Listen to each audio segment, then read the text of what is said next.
norms and that Uddhav is just throwing a tantrum. Maharashtra dog whistling ahead of the election. Dog slurs fly thick and fast in the state. Owaisi condemns Fadnavis, claims dog remark violates poll code. Big Muslim quota war in Telangana. Chief Minister Revant claims Prime Minister Modi will scrap Muslim quota. BJP dismisses Revant's claim. Karnataka government allegedly mulls Muslim reservation in government tenders. BJP hits out, says Congress is dividing the nation. Siddaramaya's office denies any formal proposal.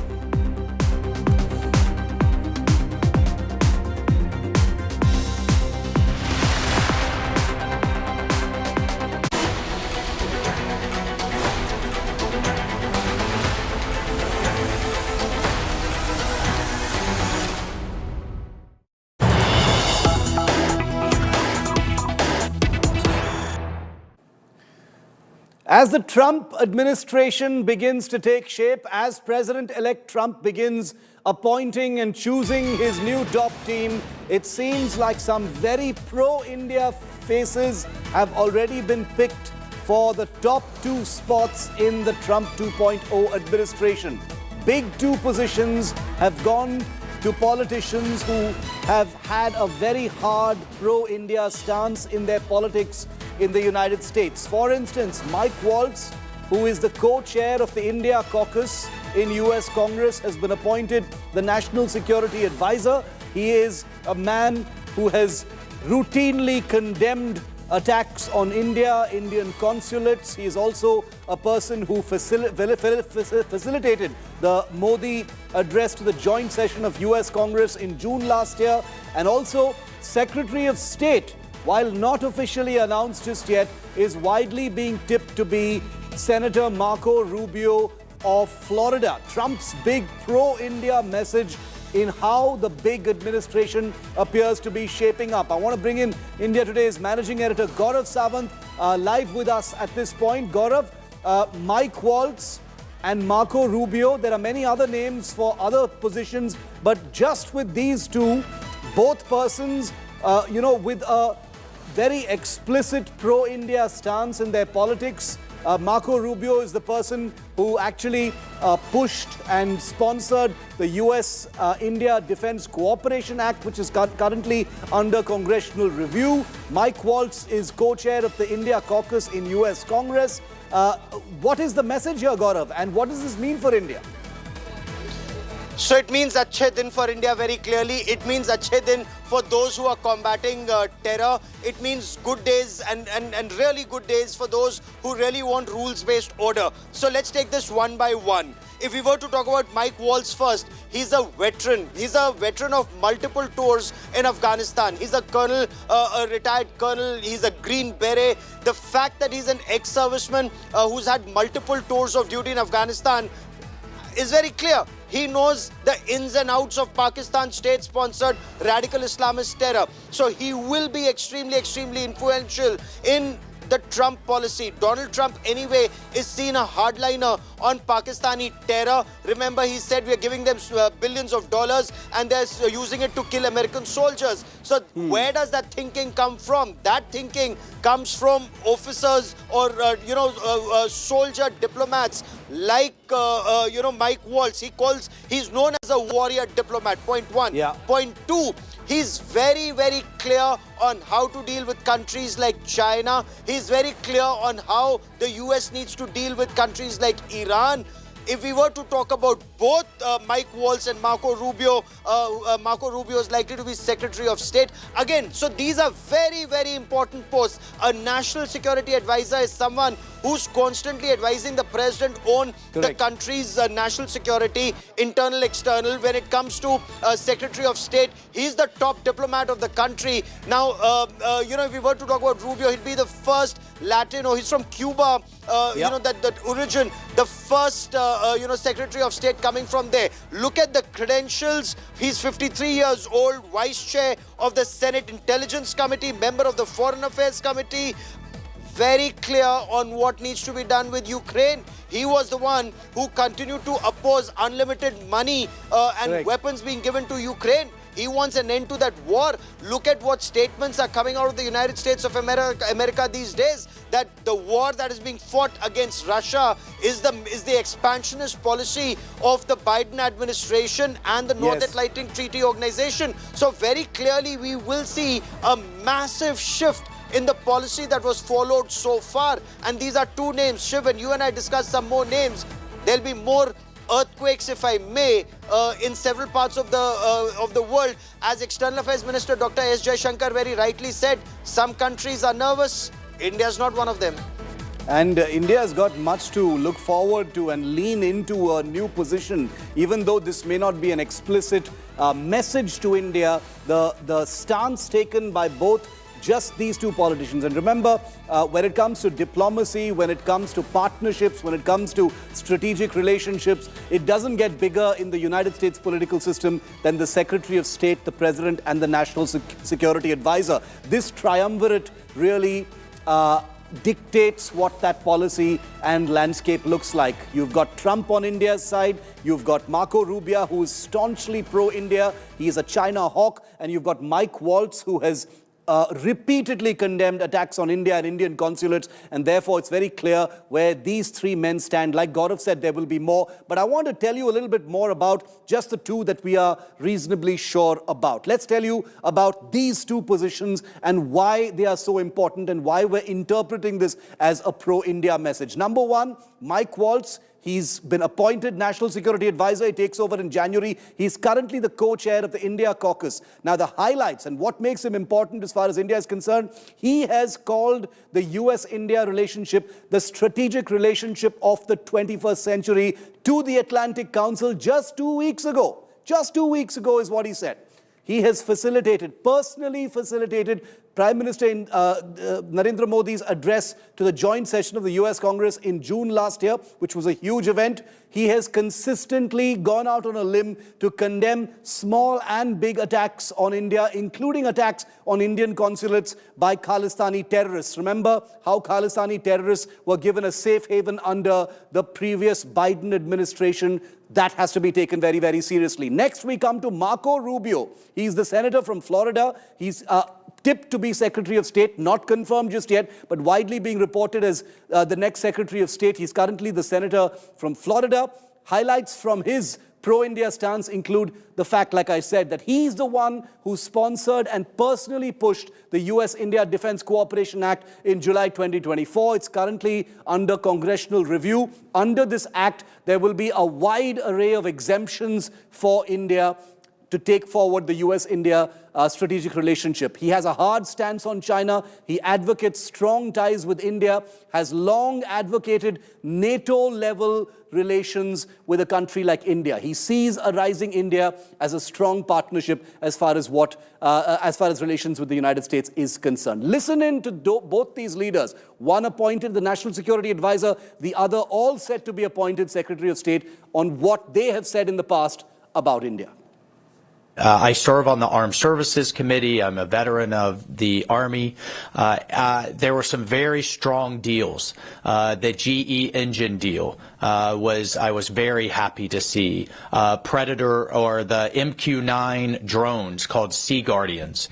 I believe the only country outside of NATO that we have sold those drones to. And other types of defense cooperation, I believe, will help India's capacity to defend itself, to continue to stand strong on its own, and to be a key partner in the Indo-Pacific. This is where Nehru famously raised the tricolor on Indian Independence Day on August 15th, and to stand there in front of the Red Fort to see Modi give his address to his nation was an amazing honor. And I thought it was also incredible to hear him lay out a vision for India to be a fully developed nation by 2047, the 100th year anniversary, and his plan to achieve that. I thought it was a very strong speech, and it was an honor to be there. Oftentimes I hear the role of India's future discussed as a sort of counterbalance to China. I think it should be much more than that. Obviously there's an element of that, but I think India in and of itself is a nation with incredible potential, and there's incredible potential in our bilateral relationship.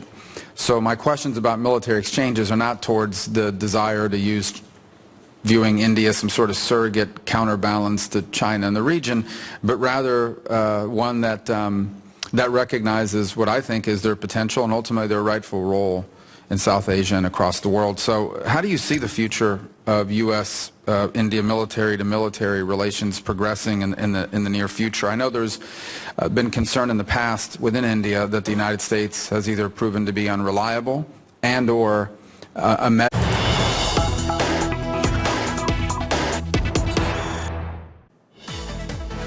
And I want to bring in India Today's Gaurav Sawant back in on this. We've got some breaking news coming in first, and I'll bring Gaurav in on that. We've shown you what Marco Rubio is tipped to be the Secretary of State. Mike Waltz is confirmed as the National Security Advisor, but there are two more pro-India faces that could be joining Team Trump, is what we're hearing. This is not confirmed. It's still in the realm of speculation, but it is being widely reported that there is suspense over Trump's CIA director and there is suspense over Trump's Secretary of Defense appointments. There's huge buzz that Kash Patel, a close advisor to Trump, could be the next CIA director. He's just 44 years old, my age, and he could be the next director of the Central Intelligence Agency. There's also big buzz that Tom Cotton is tipped as Secretary of Defense. The head of the Pentagon could be Tom Cotton. Now remember, disclaimer of course, that this is all speculation. These two names have not been confirmed. Neither has Marco Rubio. Marco Rubio is almost confirmed to be Secretary of State. That announcement is likely to come very, very soon. But as far as CIA Director and Secretary of Defense is concerned, Tom Cotton, Kash Patel's names are doing the rounds. Gaurav, bringing you back in on this. Once again, Gaurav, sensitive posts of a security nature, the CIA, the Secretary of Defense, both names once again with a very distinct pro-India character. Well, Langley will be in the headlines in case it is Kash Patel. But even if he is not, so let's take this one by one. Very, very important positions both. Whether Kash Patel comes as CIA chief, he could well be, going to FBI according to some of the networks in the United States of America, or could be appointed as the Attorney General. But either ways, he is a fierce loyalist when it comes to Donald Trump, has been working with him very closely. In fact, his book is seen as the guide that Donald Trump will take to cleanse the system or drain the swamp in the United States of America. What has he said? Government gangsters need to be dealt with. Roadmap to end deep state's reign in the United States of America. And being a former Department of Defense official, he's someone who's dealt with it extensively. He's an insider who knows where the rot is, how to stem the rot, and how to ensure that it's the people who are powerful. I mean, that's the buzz in the United States of America. Let's talk about Tom Cotton for a moment. A senator from Arkansas, somebody again who's seen as someone who's close to India. If I could just take you back to 2016, remember there was that terror attack that had taken place at the brigade headquarters in Uri. That was Pakistan state-sponsored radical Islamist terror, after which India had launched a surgical strike. And you've written very extensively about the surgical strike, Shiv. So here was a leader in the United States of America who issued, perhaps one of the first to issue, a major statement and said that India and the United States need to deal with this threat of radical Islamic terror. And he's someone who's very clear about what needs to be done to deal with Pakistan state-sponsored terror, to deal with a country like an expansionist, neighbor of ours to the north. So whether it's China, whether it's Pakistan, whether it's to deal with countries that Israel is having to deal with, all of these people, one, very young, two, very clear in their head, and three, completely in sync with the thinking of US President-elect Donald Trump on what needs to be done internally and externally, Shiv. Stay with me, Gaurav. Geeta Mohan, our Foreign Affairs editor, just back from covering this historic election, is also with me live. Geeta, after some months of diplomatic upheaval and friction between India and the United States, the Indian Foreign Office is going to be quite chuffed about the friendly faces lining the Trump cabinet, at least so far. Mike Waltz of the India caucus, Marco Rubio, a staunch, pro-India senator from Florida, talk of Kash Patel and others doing the rounds right now. Good news for Indian diplomacy. Well, absolutely. Two very important, prominent people you spoke of, Shiv, but there are many others who are pro-India and are going to be in the Trump team, whether it's in the strategy level, the management level, public relations, so on and so forth. Gaurav was talking about Kash Patel. Let me tell you, one thing is very clear, that pro-India and Indian Americans are working, who are going to be a part of the Trump team. All are going to think for India, but they're going to think for America first. On that, yes, we're looking at Americans who have a better view and a more positive outlook towards India. On that count, there are two very important people you just spoke about, Marco Rubio and Waltz.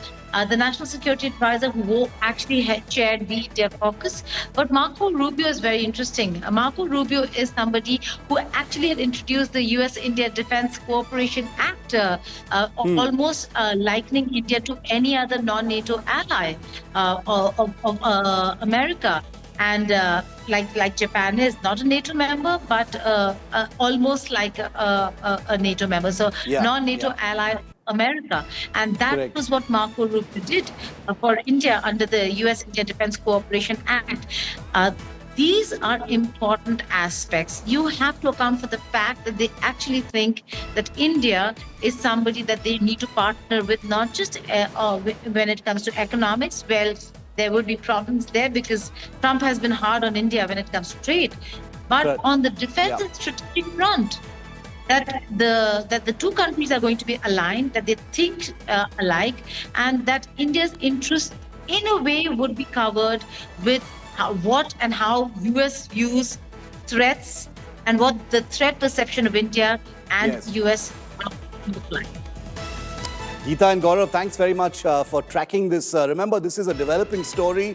With each day that passes, it looks like the President-elect of the United States is appointing more and more members of his top team, and we will be bringing you more of those. I'm going to analyze a little further where things are at. We'll be bringing in Sushant Sareen in just a moment. But before that, I wanted to give you a bit of a reality check. Now, viewer, many people will be tempted to say that this is overwhelmingly good news for India, but there could be some pain points as well. So I wanted to give you a kind of, a deeper kind of perspective of what improves for India under Trump 2.0 and what could pose a concern or a challenge. Let's look at the first aspect of strategic cooperation. What gets better? Stronger defense ties. Trump sees India as a counterbalance to China in the Indo-Pacific. What could get difficult is that inconsistent foreign policies, which have been a hallmark of Trump, could strain strategic trust.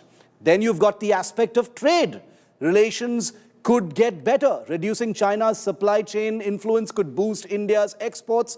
What could get difficult, however, is that Trump is tough on tariffs. Tariff disputes, like in his first administration, may return given Trump's protectionist trade stance, and that is not advantage India. Then you've got geopolitics. What gets better? Strong alignment on countering China's assertiveness in Asia, particularly via the Quad. But what gets difficult? Trump's unilateral actions could alienate allies, disrupting India's diplomacy. This is just a perspective of how things are being seen. Then you've got immigration and visas, very important. What gets better? Possible H-1B visa flexibility if tied to business interests. But what gets difficult? Tighter immigration policies and visa restrictions overall could impact Indian professionals seeking to go and work in the United States. Then you've got the important issue of energy and climate. What gets better between India and US?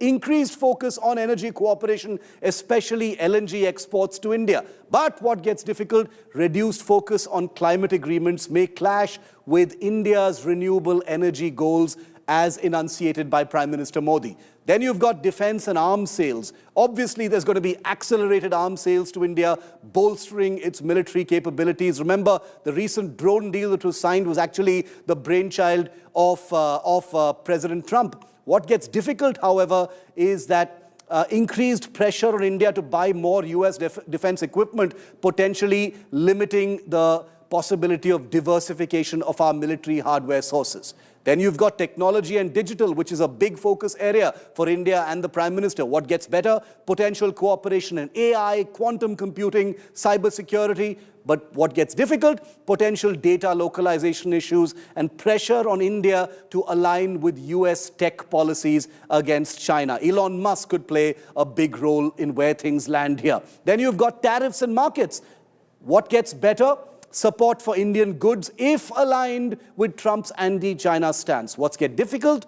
Renewed pressure on India to lower tariffs on US goods, especially in agriculture and manufacturing. The sensitive issue of human rights and democracy. What gets better? Less interference in India's internal policies, such as Kashmir and CAA, than Democrats. But what gets difficult? Potential neglect of shared democratic values affecting soft power cooperation. Finally, investment and infrastructure. What gets better between India and the United States? Encouraging US private sector investment in India infrastructure. But what gets difficult? Trump's unpredictable trade policies may deter long-term US investment. So we've shown you what the playground actually looks like, what the canvas actually looks like between India and the United States under Trump. But it seems like the people he's picking to execute his policy, his Project 2025, at least so far, should bring cheer to the Indian Foreign Office. So I want to bring in Sushant Sareen, who's one of India's most well-known commentators on diplomatic and strategic affairs. He's a senior fellow with the Observer Research Foundation. Sushant, welcome. Thank you for your time here on India Today. I wanted your view, Sushant, first off, on Marco Rubio, tipped to be, not confirmed yet, but tipped to be Secretary of State, and Mike Waltz as NSA. We've forgotten one guy we already have in the White House, which is the Vice President. Courtesy his wife, I think he is quite aware of India and he's well disposed towards India. So I think it's great to have people who are well disposed towards India, but let's not make a mistake to think that they are there because they are pro-India. They are there because they are American nationalists and they see value in a partnership with India, which is something we should build upon. We have the equities, but we now need a kind of a policy framework at what levels we need to deal with these guys. Because look, let's face it, at the end of the day, they're going to be pushing for American interests, which to a great extent converge with Indian interests. The question, however, is going to be that how far are we willing to go? You know, until now, what we've done is a lot of fence sitting on many of the issues. Maybe we can continue doing that, but there will be certain issues in which we will have to jump over the fence on one side or another. There will be lesser pressures on us, for example, on our association with the Russians, because I think the Americans also want a kind of a détente with the Russians. There will be certain pressures on us on Iran, which we think is important for us, not for any other reason, but at least to approach Afghanistan or have an alternate route to Afghanistan or to make an outreach into Central Asia. But on China, again, how far are we willing to go with the Americans is something that we will have to take a call on. And finally, on the transactional aspects, that entire long list which you recounted, I don't see much of a problem in it. So, for example, if we are already diversifying our military supplies by going to the Americans. Rather than the Americans pressuring us that you only buy from us, we are actually buying from them as part of our diversification. Secondly, on this whole tariff issue, I think we also need to, wake up and smell the coffee.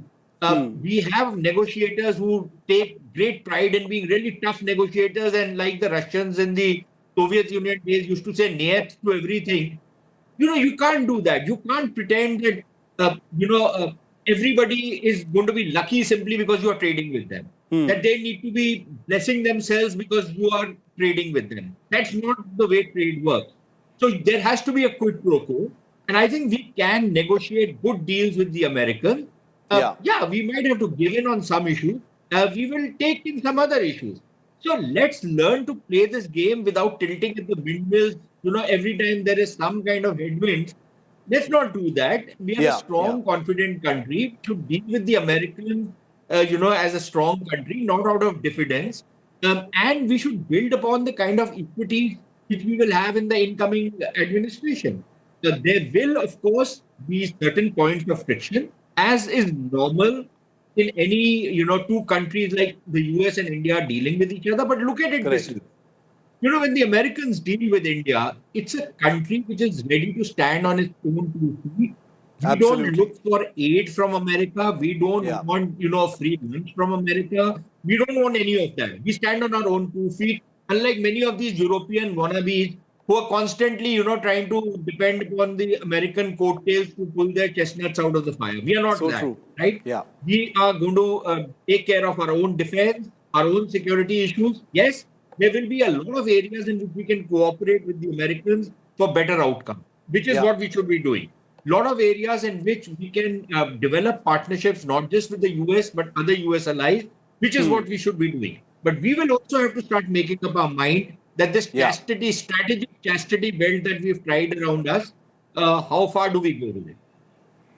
I'm really glad you mentioned that, both the decisions and the appointments that we've seen, under this new incoming administration, are not a message to India. This is about, the people there, and the advantage needs to be taken by India. These are all decisions that are taken in self-interest and not out of any kind of generosity or diplomatic messaging. But Sushant, my second question to you would be the issue of China itself. We've seen what's happening between India and China, very, very minuscule baby steps towards, some kind of a larger attempt at normalization along the line of actual control.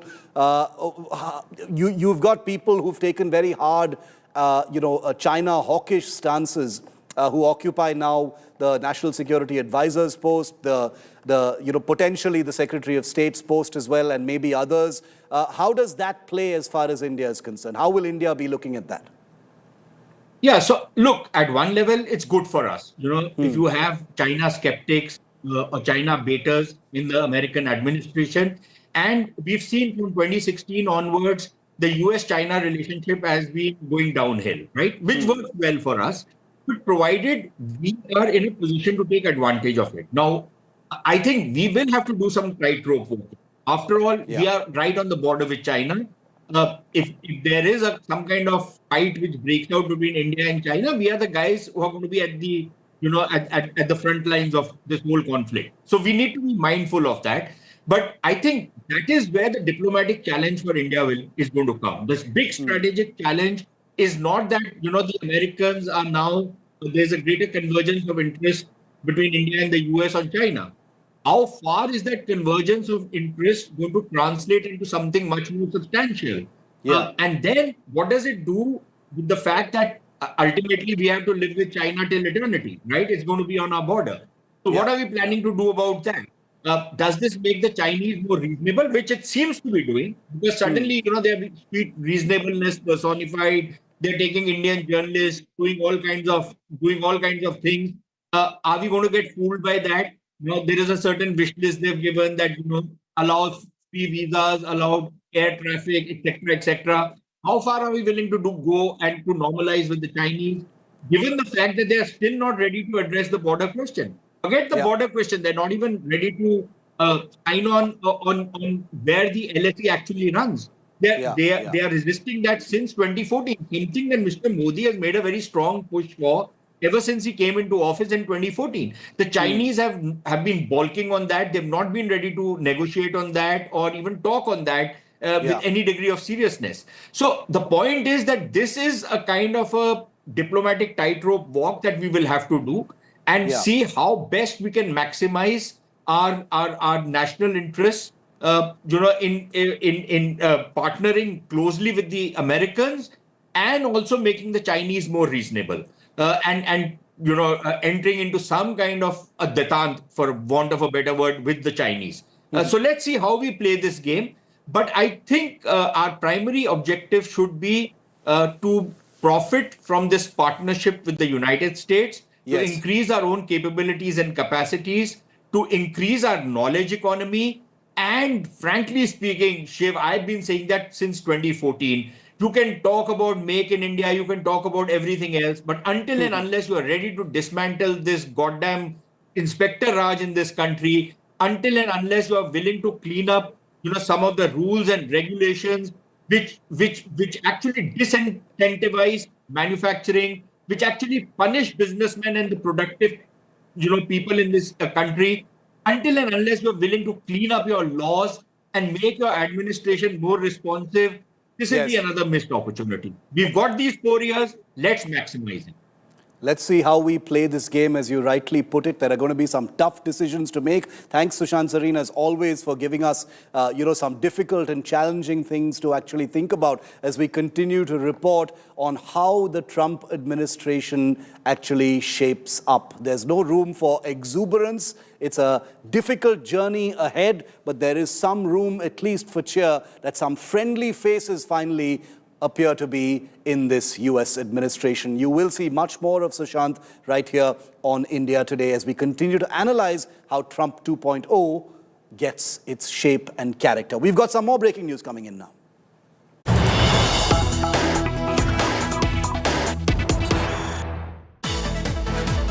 And another anti-China face has just been appointed to the Trump cabinet. That's right, Trump has picked a very staunch anti-China, pro-India face as his ambassador to the United Nations. Elise Stefanik has been chosen as Trump's ambassador to the United Nations. Nikki Haley, remember, was sidelined. Stefanik has been picked by Trump to be the all-important US ambassador to the United Nations. Gaurav Sawant is back with us for a quick word on this. Gaurav, what do you think of Elise Stefanik? Staunchly pro-Israel, hard anti-China stance, also had a hand in Prime Minister Modi's joint address to the US Congress last year in June. Important and interesting face as US ambassador to the UN. Well, US-UN is seen as a crowning jewel actually in the job of any diplomat, Shiv. And here is someone who's extremely young and yet has been catapulted to a very, very powerful, important position, especially in a very critical time at the United Nations, and especially at a time when the United States has been increasingly talking about reforms in the UN, something that India has also been talking about very extensively, because UN in its current form does not represent the realities of today. The veto power that some countries enjoy, newer countries that represent the changing face of the world, they need a seat on the high table. Especially this rising anti-Semitism that Israel points to. She's a very strong advocate that Israel will have at the United Nations, and countries, when they gang up on Israel in the United Nations, and especially when some countries seek to justify the role of UN bodies where Hamas terrorists are seen to be either working with or working for those UN bodies in the Gaza Strip, well, those entities will now be called to question, and those individuals and countries who defend the UN at this time. So yes, there could perhaps be a lot of confrontation on that issue, but there will be common cause that India will have on a number of other issues, especially when it comes to United Nations now in 2024-25, living up to the expectations of the 21st century world. So there would be common cause between India and the United States of America on multiple issues, with yet another friend of India at the UN. Another friendly face is always helpful, and we'll have to see how India, as Sushant Sareen just said, plays this game. Gaurav, thanks very much. Continue to track all the incoming members of the new Trump cabinet, and we will of course be reporting and analyzing and breaking them down right here on India Today in real time. Now remember, Donald Trump also a chief friendly face in the White House, in case anyone forgot, also his vice president. He plans to overhaul US universities upon taking office, aiming to free them from what he calls crazy radical Marxist control. Now, you've seen US universities erupt in protests over the Israel-Hamas war in the last 1 year. Trump's vision is to transform campuses into institutions that prioritize American tradition and Western civilization by reforming funding and educational programs. As you can expect, this is going to be extremely controversial. Listen in. While academics have been obsessed with indoctrinating America's youth, the time has come to reclaim our once great educational institutions from the radical left, and we will do that. Our secret weapon will be the college accreditation system. It's called accreditation for a reason. The accreditors are supposed to ensure that schools are not ripping off students and taxpayers, but they have failed totally. When I return to the White House, I will fire the radical left accreditors that have allowed our colleges to become dominated by Marxist maniacs and lunatics. We will then accept applications for new accreditors who will impose real standards on colleges once again and once and for all. I will be back after this very short break, but enjoy these images behind the scenes of election night through the eyes of Kai Trump, Donald Trump's granddaughter. In her vlog, that's her video blog, she captured the moment Elon Musk and his toddler X were called in to be a part of the Trump family photo. Enjoy. See you after this break.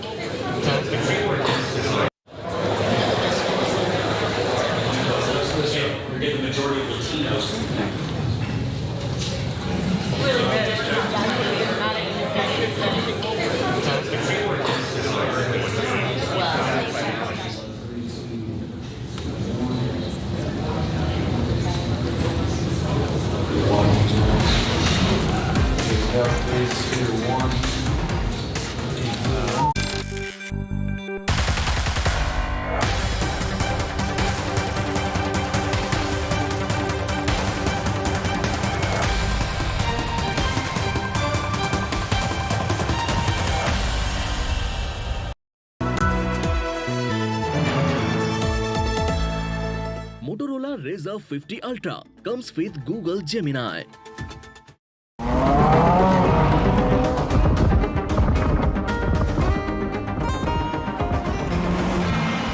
ज़माने से हटकर बेबाक है मेरा signature.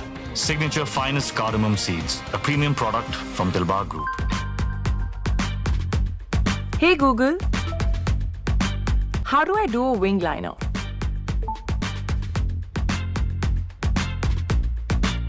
AI Ray. Flip the script with the new Motorola Razr 50 series. Hello Moto. कैसे तेरी खुद मर्जी ना धूप में ना छाँव कैसे तेरी खुद मर्जी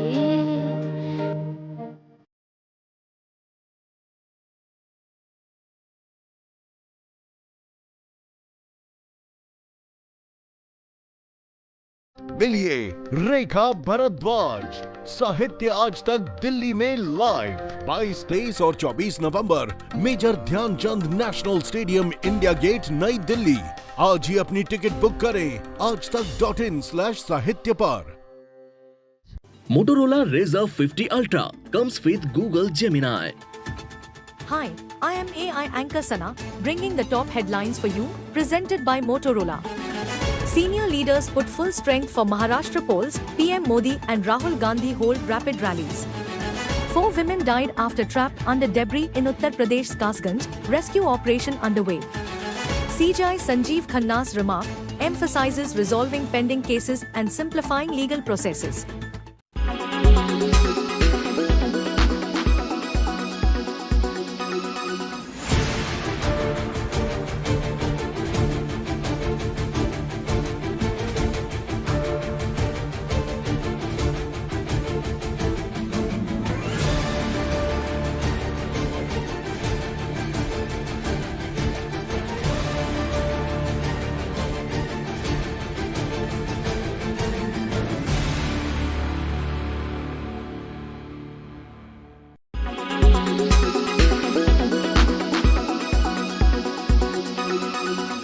Make your media plan smarter with India Today Live TV on your connected devices.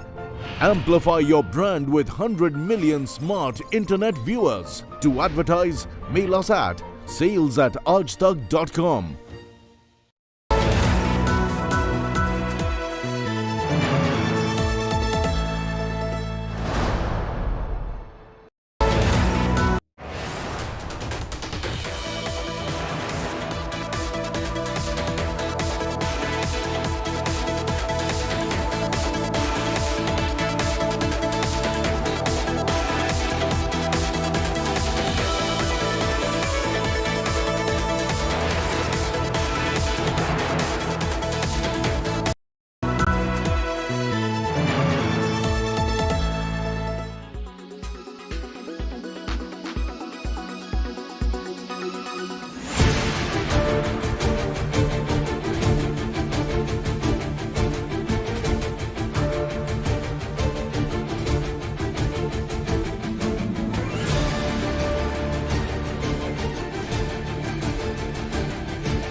ये हिंदू को बांटने का जो साजिश चल रहा है, घुसपैठियों का वोट में सरकार बनाने का जो षड्यंत्र चल रहा है, संथाल परगना आज साहिबगंज, पाकुर, ये जेएमएम लोग घुसपैठिया लेके आते हैं और ये लोग किसको वोट देते हैं? जेएमएम को।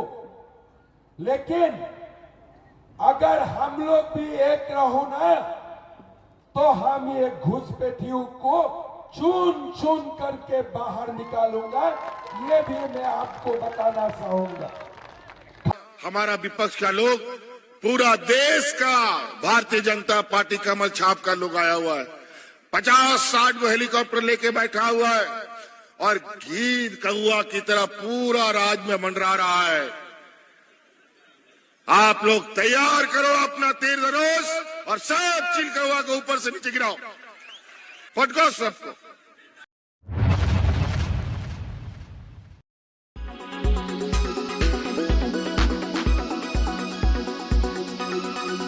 Make your media plan smarter with India Today Live TV on your connected devices.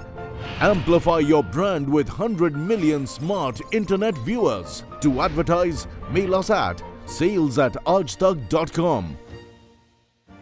Make your media plan smarter with India Today Live TV on your connected devices. Amplify your brand with 100 million smart internet viewers. To advertise, mail us at sales@aajtak.com.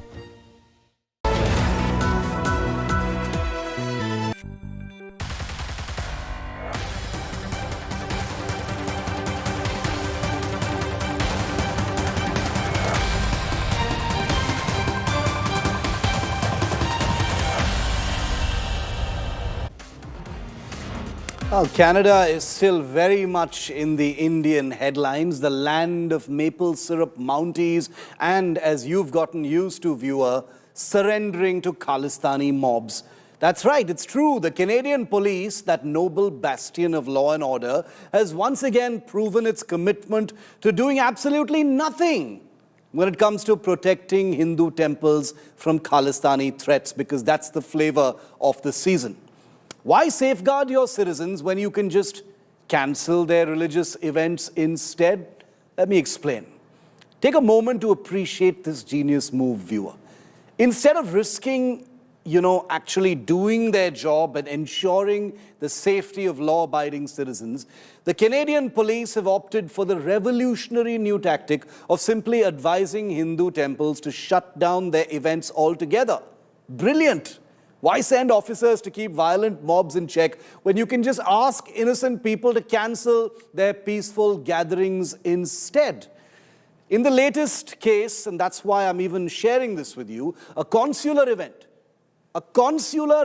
at a Brampton temple called Triveni that would benefit persons of Indian origin of all religions, including Sikhs, has been cancelled by that mandir because the Canadian police have basically said there's a Khalistani threat and you guys are all by yourselves. We cannot guarantee your safety. In other words, we cannot do our job.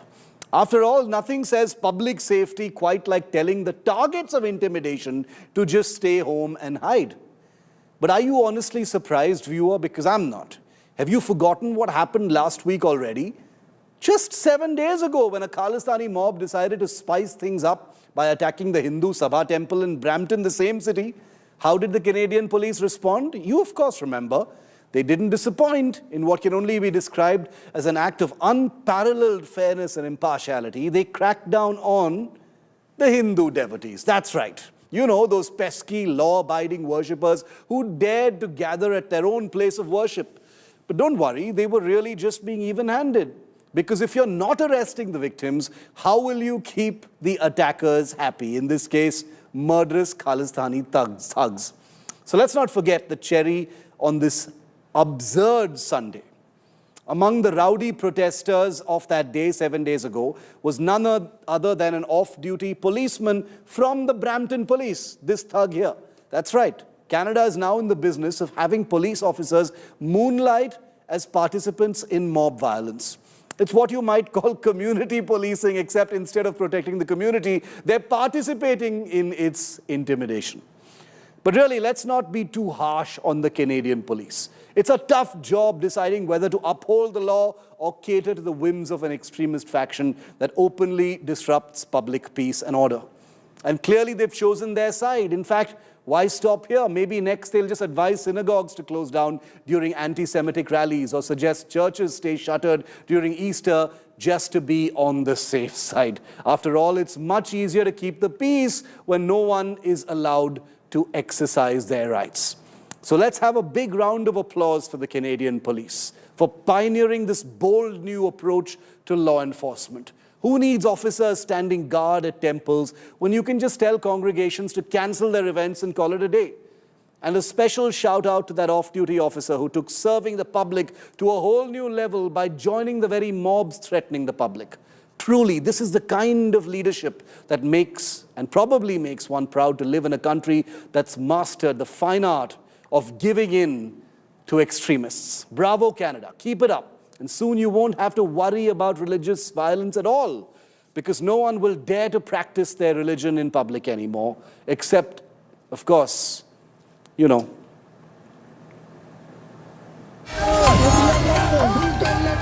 A week after the shameful assault by pro-Khalistan thugs on Hindu devotees at a Canadian temple in Brampton, after the police violently cracked down only on the Hindus who resisted the attack, and after it was revealed that one of the thugs in the violent crowd was an off-duty local policeman, the Canadian National Police has actually managed to sully its uniform further. The Triveni Mandir, a Hindu place of worship in Canada's Brampton, has cancelled an Indian consulate event after local police cited significant security threats amidst the ongoing protests by Khalistani groups, and practically washed its hands of providing any security to the temple. Fearing violence and with no police reassurance against what they call extremely high and imminent threat level of violent protests, the temple has decided to play safe by cancelling an event that benefits persons of Indian origin across religion, including Sikhs. Because of the violent protests at Hindu Sabha Mandir that became out of control, the Peel Regional Police, which is the police in charge of our district, approached us and told us that there is a high security threat for this event due to threats that we are seeing from the protesters, the same protesters who attacked the other mandir. And because of that, they highly recommend that we cancel our event. So I told them that we want to continue with the event and what police presence can we expect at this event. So the police then told us something which was very surprising. They said, we're going to provide you with a security assessment, and then we'll give you a quotation of the cost that it will take for the Peel Police to come and protect this event. In a shocking open letter, the management of the Triveni temple says, "We are deeply saddened that Canadians now feel unsafe coming to Hindu temples in Canada. We call on the Peel Police to address the threats being circulated against Brampton Triveni Mandir and provide security guarantees to the Canadian Hindu community and the general public." Presumably under directives from his political bosses, Brampton Police Chief Nishant Durayappa is taking the easy way out, forcing temples to cancel their events rather than deploy adequate security to deter Khalistani mob violence.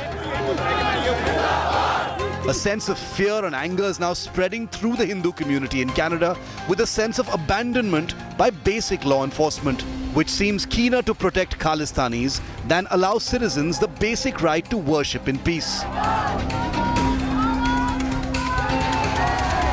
Indian community leaders, who'd much rather keep a low profile and go about their law-abiding lives, are planning to get out of their comfort zone and organize a peaceful protest this week. It remains to be seen if the totally prejudiced Canadian police protects their right to protest. Bureau Report, India Today. And Pandit Yudhishthir, who is the head priest of the Brampton Triveni Mandir, the same temple that had been forced to cancel a consular event because the local police, the Peel police, basically said, we cannot, guarantee your safety or the safety of your congregation. He joins me live now from Brampton. Pandit Yudhishthir, you are a member of the board of directors. Tell us what this event was about. It was some kind of consular event. Why did you feel compelled to cancel the event after what the police told you, sir? As everybody is aware, we had a life certificate event scheduled on 17th of November. And this is the camp held by the Consul General of India for the senior citizens of India, not only for Hindus, but for Sikhs and for anyone who can come. Because of the violent protests at Hindu Sabha Mandir that became out of control, the Peel Regional Police, which is the police in charge of our district, approached us and told us that there is a high security threat for this event due to threats that we are seeing from the protesters, the same protesters who attacked the other mandir. And because of that, they highly recommend that we cancel our event. So I told them that we want to continue with the event and what police presence can we expect at this event. So the police then told us something which was very surprising. They said, we're going to provide you with a security assessment, and then we'll give you a quotation of the cost that it will take for the Peel police to come and protect this event. So I asked them, this is a community event. Are you expecting us to bear this cost? They said, yes, the host has to bear the cost, and it'll be approximately 50,000 to 100,000 Canadian dollars.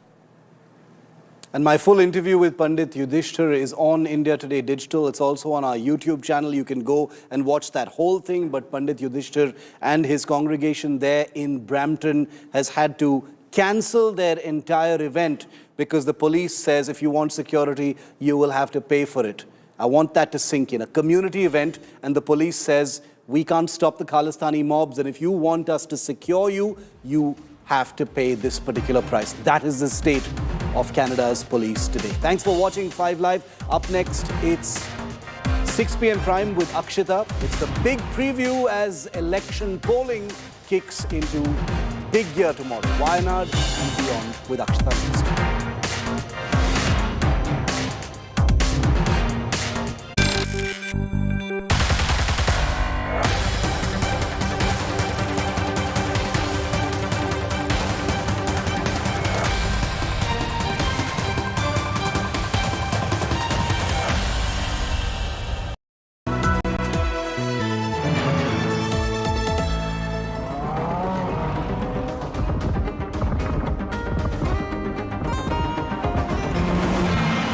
जमाने से हटकर है बेबाक है मेरा signature finest cardamom seeds, a premium product from Dilbar Group.